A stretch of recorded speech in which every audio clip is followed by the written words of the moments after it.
All right, out here in beautiful New Mexico. We're on day 2 of our installation. I want you to check out our pneumatic hoist here. Pretty cool. So we installed this entire thing in the first day. Now we still got to run our boiler connections, but pretty neat. So everything ships in a module, all pre-plumbed. So here's 1 module, 2 module, 3 module, 4 module, 5th module down there. And then we have the same on this side.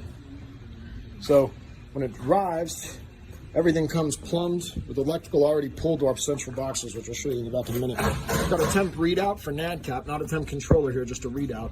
Then we've got a push button start connected to our timers. This thing flashes and can give an audible alarm when the parts are ready to come out. That way the operator has time to get the hoist over here.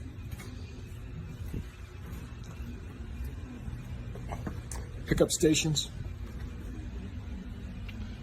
So everything came pre-pulled, so all we had to do is connect this conduit that's all pre-cut, and then all the wiring's numbered, put it in the proper terminal, and all the harnesses are there for you. So instead of pulling wire and spending a week doing that with your electrician, you don't have to. So you'll notice our ventilation's built into this central duct run here with our central pickup point. So our ducting crew's coming in early next week to wrap that up. All our plumbing self-contained inside the ducting, so it acts as a secondary containment area.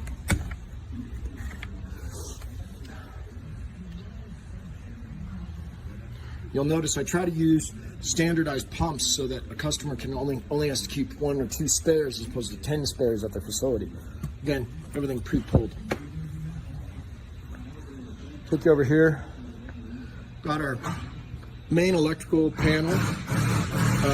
We didn't go touch screen on this one for various reasons, but again, this all comes pre-pulled, so hooking this thing up is taking minutes, not days. Backside of the line over here.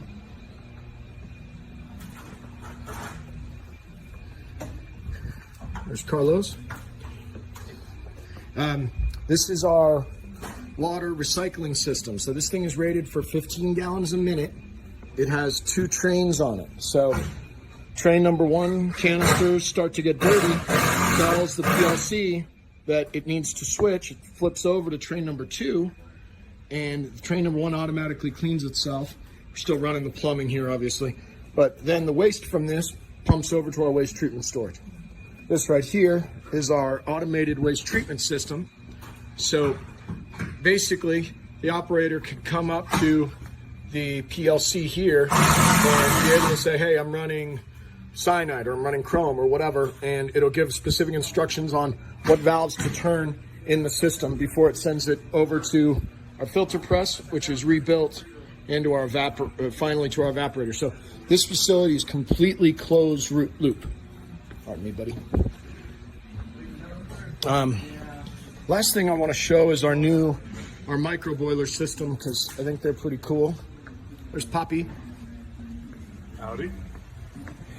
So these micro boilers can operate up to 192 degrees Fahrenheit, which means I'm able to run them with CPVC plumbing.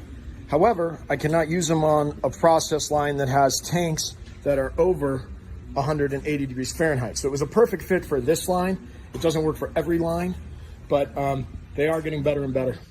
Anyway, again, your typical Ronatec process line, done right the first time, made here in the USA.